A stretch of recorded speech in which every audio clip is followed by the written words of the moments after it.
Se trata de la eritropoyetina pegilada, que tiene este nombre imposible de beta-metoxipolietilenglicol eritropoyetina. La marca comercial es Mircera y tiene indicación exclusivamente en la anemia asociada a la insuficiencia renal crónica. La solicitud, pues, en la guía GIM, pues, se indica una serie de justificaciones, ¿no? El novedoso mecanismo de acción, la activación continuada de los receptores produciendo acción fisiológica de eritropoyetina, la menor variabilidad en la hemoglobina y por tanto potenciales menos efectos de la anemia sobre el riesgo cardiovascular, la administración quincenal o mensual, que es más cómoda, que se permite tener fuera de la nevera durante un mes previo a la administración, y el ahorro de tiempo en el manejo de la anemia. Estas son justificaciones que aparecen en muchas GIMs de muchos hospitales, lo cual me temo, Miguel Ángel, que la guía te ha ayudado a hacerla a alguien en la verdad. Al contrario, yo creo que al contrario. Más bien le ha ayudado yo a hacerla. Porque la primera que se hizo fue, creo que era de aquí. Lo que pasa es que es la primera que se está evaluando. Vale. Hombre, a mí me ofrecieron digamos un guión inicial, ¿no? Pero después yo lo retoqué bastante. Bueno, al final del área descriptiva veis un cuadro con las presentaciones, que hay muchas dosificaciones, desde 50 microgramos hasta 250, siempre una jeringa de 0,3 mililitros para evitar errores en la administración y con distintos precios. Pasamos a la siguiente página.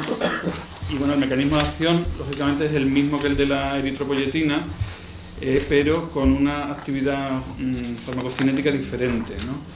Se une de una manera más lábil, más fuerte ante el receptor, pero más lábil porque se agrega el receptor con más facilidad, pero por la formulación pegilada tiene una semivida de eliminación más larga y permite estas administraciones más prolongadas.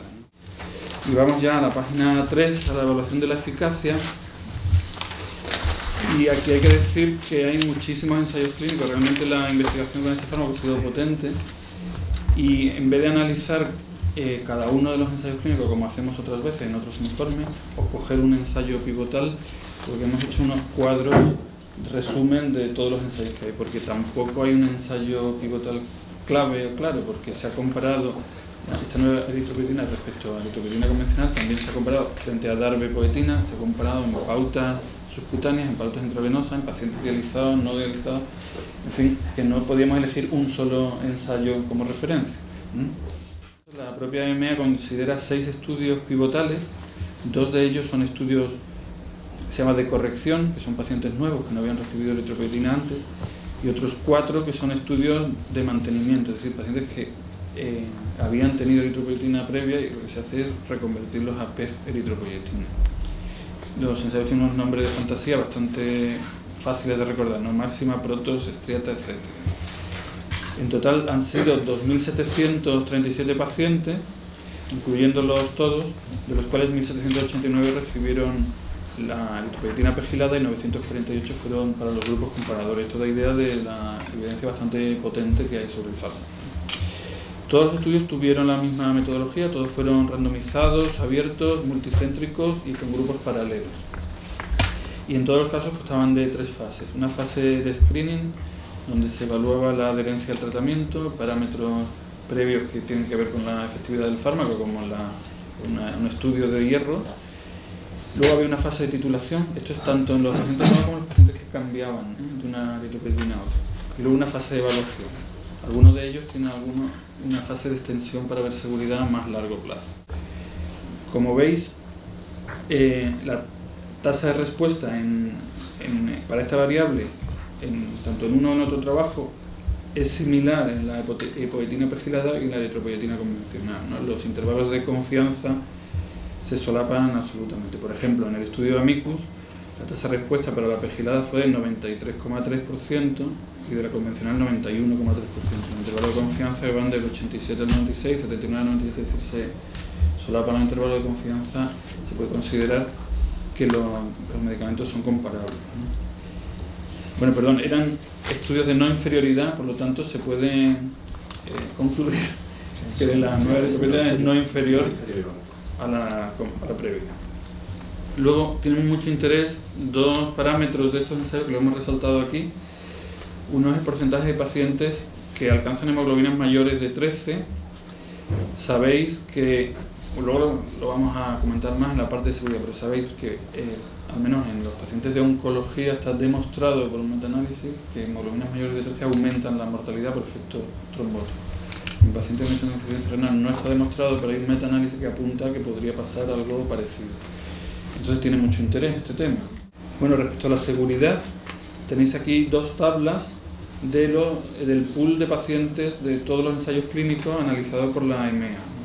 Como veis, las diferencias entre la PEG eritropoyetina, Mircera, y el comparador, sea cual sea, la darbepoetina o la convencional, pues no existen diferencias, ¿no?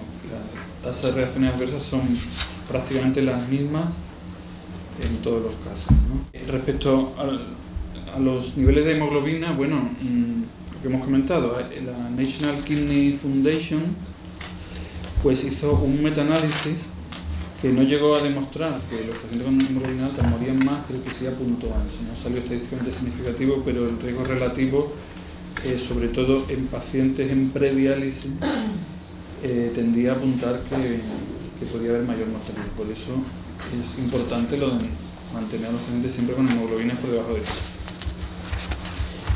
Pasamos al área económica. Yo voy muy deprisa porque, no sé, si queréis que entremos más detalle en algo, pues lo hacemos. En el área económica hemos puesto aquí unos cuadros, es muy difícil calcular los costes en este tipo de pacientes porque hay una gran variabilidad en las dosis, en las pautas.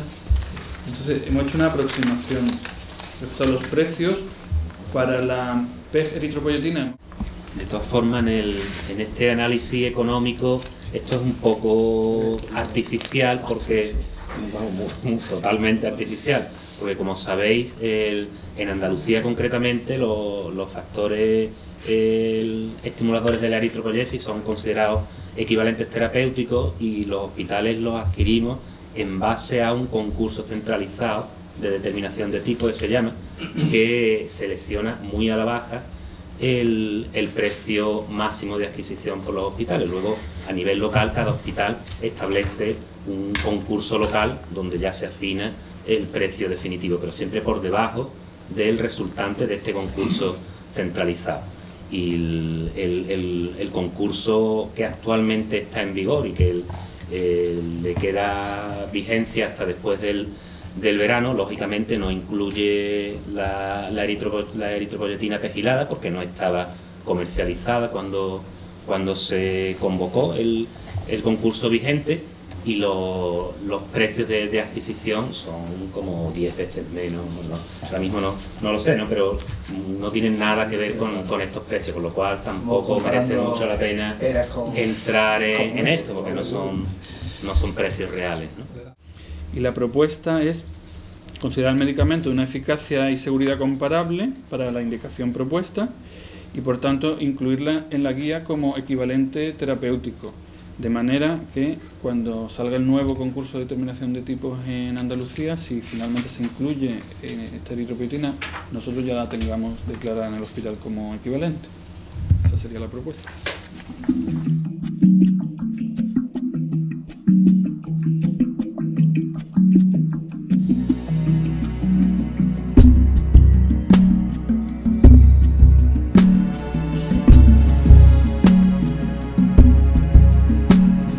Hay dos problemas en ese sentido, ¿no? O sea, el principal es que, claro, han sido estudios enfocados a demostrar la no inferioridad, ¿no? Y probablemente eso introduzca un sesgo estaba dirigido a no fallar en cuanto a conseguir el objetivo. Digamos, de alguna manera menospreciando los objetivos secundarios, como sería la diferente variabilidad, los valores excesivos. Posiblemente, si se hubiera dirigido el estudio en el otro sentido, habría sido diferente el resultado. Es decir, muchas veces los estudios sacan lo que se espera de ellos, es decir, el diseño se hace buscando una determinada finalidad, que en este caso era la no inferioridad. El nicho, digamos, de utilización sería el del paciente estable a largo plazo, en la que ya sabemos a qué atenernos, en el que además las ventajas secundarias de este medicamento, que son el prolongar el tiempo de administración adquiere de verdad su valor. Es decir, es el paciente, por ejemplo, que está autoadministrándose el medicamento de manera muy regular, que hay veces que esos pacientes los vemos cada 3-6 meses, ¿no? Y algunos pacientes están recibiendo estos medicamentos, estamos viendo cada 4 o 6 meses, y que no varía la dosis, ¿no? En esos pacientes pues tiene más valor el evitar porque además, digamos, el error de saltarse una dosis aquí es muy difícil, porque no sé, lo pincha una vez al mes y se va a acordar, ¿no? Ya nos encargamos de que se acuerde. En cambio, es relativamente frecuente que si las dosis son múltiples, sobre todo si son más de una vez a la semana, que salta alguna, ¿no? Entonces, para el paciente supone una comodidad evidente. Bueno, entonces, en ese sentido, digamos, al no haberse hecho estudios dirigidos a demostrar ese objetivo, pues no podemos decir si realmente en ese tipo de pacientes cuál de las dos alternativas es la mejor, ¿no? Lo que ocurre es que ese es un terreno poco estudiado, es decir, la importancia que tiene la variabilidad de la hemoglobina en la mortalidad del paciente. Ya hay, digamos, algunos estudios que no se han visto aquí, en que la variabilidad excesiva de la hemoglobina marca al enfermo que tiene una mayor morbimortalidad. Seguimos sin saber si el problema está en la variabilidad de la hemoglobina o es que el enfermo que se va a morir tiene una mayor variabilidad de la hemoglobina, hagamos lo que hagamos. Y esto es un poco lo que ocurre, lo que ha sido la gran sorpresa de hace 2 años con el COIRE y con el CRIEI, de que estábamos todos convencidos de que cuando a los enfermos les subiéramos las hemoglobinas, no solamente iban a estar mejor, cosa que se demostró, porque tenían mejor calidad de vida, sino que además iban a morir menos. O sea, estábamos convencidos de eso, pero vamos, la comunidad nefrológica completa estaba convencida de eso. Y nos encontramos con el sorpresón de que no era así. Es decir, que por encima de cierto nivel de hemoglobina había una mayor mortalidad. Lo que pasa es que todo el mundo tiene claro ya es que no debemos de pasar de cierto límite. Y en ese sentido, bueno, este producto puede ser neutro con respecto al anterior, es cuestión de cómo se maneja. O sea, hay que aprender a manejarlo. Los estudios que se han hecho, digamos, de comparación, no estaban dirigidos a aprender a manejarlo, sino a demostrar que funcionaba. Entonces, ahora hay que hacer, vamos a decir, habituarse a utilizarlo. Hombre, a nosotros nos parece evidente que existiendo un nicho de pacientes en los que puede tener ventajas de efectividad y de comodidad para el paciente y tal, existiendo ese nicho, y hombre, y siendo este centro que es decir, un centro, digamos, que tiene que estar un poco en la vanguardia, ¿no? Suponemos que tenemos que estar en la vanguardia, tenemos que al menos aprender y estar en condiciones de asimilar, si después, digamos, no llegar tarde, si realmente se demuestran algunas ventajas, hombre, sabiendo que no existe perjuicio, claro, si hubiera perjuicio no nos metemos, pero sabiendo que el medicamento es eficaz y seguro, hombre, nos conviene al menos aprender en ese nicho concreto lo que creo que puede haber una ventaja. Y eso no se puede hacer más que, como estamos haciendo en otros temas, bueno, comprobando a los pacientes y viendo los resultados, incluso en un momento dado decir, bueno, es que no vale la pena, realmente no vale la pena, ahora va a pasar el tiempo, vamos a ver realmente qué da de sí este producto. No se puede descartar que al cambiar, digamos, el objetivo, nos empecemos a dirigir a otras dianas en los estudios y sobre todo con ese campo que está abierto de la importancia de la variabilidad, de la interpretación de los usos excesivos o cortos, ¿no? Y entonces, si ocurre, digamos, que haya un avance, nosotros estaremos preparados para usarlo. Si no ocurre o realmente no se demuestra ninguna ventaja en el uso, bueno, pues se renuncia y eso se ha hecho a un coste mínimo. Me parece a mí que ese es el enfoque del uso. Vamos a hacer un uso racional de esto, controlado. Vamos, y nosotros, yo creo que el servicio ha demostrado, no sé si suficientemente ya, creo, que somos capaces de utilizar racionalmente la eritropoyetina. Y no, yo un poco la propuesta sería como comenta Bernardo, declarar los equivalentes terapéuticos en esta indicación concreta cuando se convoque el concurso de adjudicación en función de las ofertas económicas que se presenten, valorar, pues como sabéis los concursos tienen un apartado de características económicas que tiene un peso entre el 40 y el 50% y otras características técnicas que hay que valorar estas diferencias, por ejemplo, en este caso la posología, ¿no? Entonces, valorarlo lógicamente esta mayor comodidad de los pacientes que presentan. O sea, pues yo no sé hasta qué punto puede anticipar, porque tú puedes anticipar lo que va a decidir después. Sería decepcionante para nosotros que ocurriera eso otra vez, ¿no? Es decir que, bueno, puede tener ciertas ventajas y tal, pero son ventajas menores, entonces la economía tuviera un peso demasiado aplastante. ¿Sí? Pues nosotros admitimos que tal, como está ahora mismo el patio, no se puede hacer echar las patas por lo alto y decir, bueno, vamos a gastar lo que haga falta. Eso siempre ha sido una tontería, pero ahora ya es impresentable, ¿no? Pero una cosa es eso y otra cosa es decir, bueno, no vamos a soportar ni siquiera un ligero aumento del coste, porque, hombre, tienes una cierta ventaja de tipo... Pero a nivel práctico, entonces, ¿cómo quedarían las soluciones? Porque ellos van a seguir utilizando la ECO-Beta o la ECO-Alfa, la que sea. A nivel práctico tenemos que esperar a que finalice el actual concurso, que como digo es...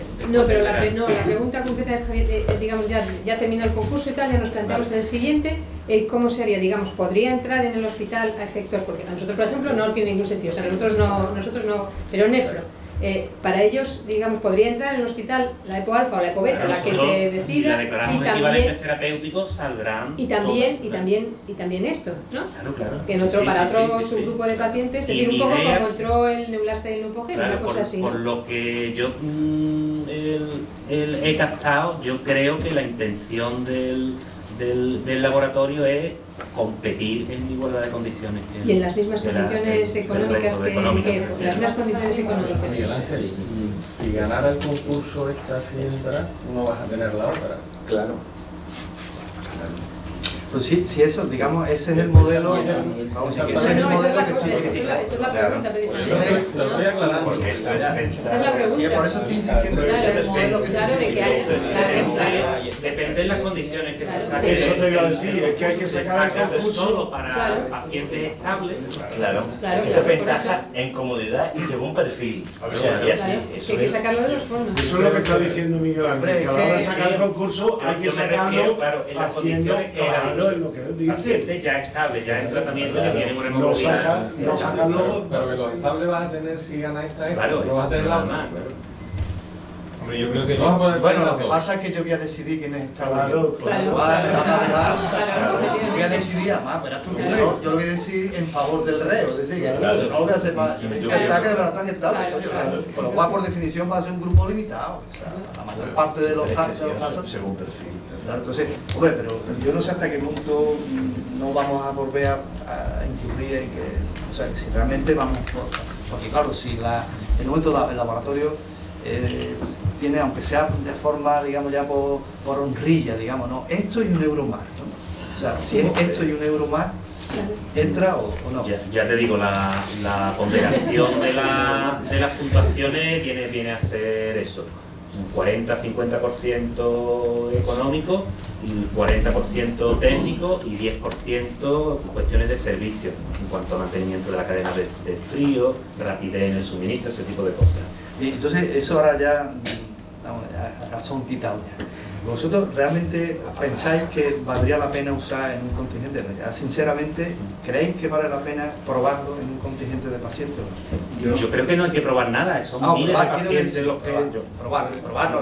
Lo que trata es de hacer un uso, digamos, restringido de forma piloto, para ver hasta qué punto, a lo mejor dentro de 2 años, si lo junto con miseras. No, piloto no, o se adjudica o no se adjudica. Yo creo, Miguel Ángel, que con el dato del informe, me parece que ha hecho un magnífico informe. La propuesta que hay me parece realmente excelente, de manera que se establece equivalente terapéutico y si las opciones del concurso, y en esto que tiene la palabra quien quiere competir, se adaptan a ese equivalente terapéutico en el coste, no va a haber dificultad para poder utilizar en esas indicaciones en las cuales tiene la ventaja que tú también has comentado, la inclusión en ese concurso. Y está la nota que se añade en el informe de que en otras comunidades eso se ha conseguido. Y esta es la clave, esto es la parte del negocio que tenemos obligadamente que entender, ¿no? Volviendo a los ensayos y a las evidencias, que es mi papel, los ensayos demostraron simplemente igualdad en la eficacia, no se midió calidad de vida, no se midió satisfacción de los pacientes, con lo cual esa ventaja de la mayor comodidad la decimos nosotros, pero digamos que eso no está publicado. No está publicado.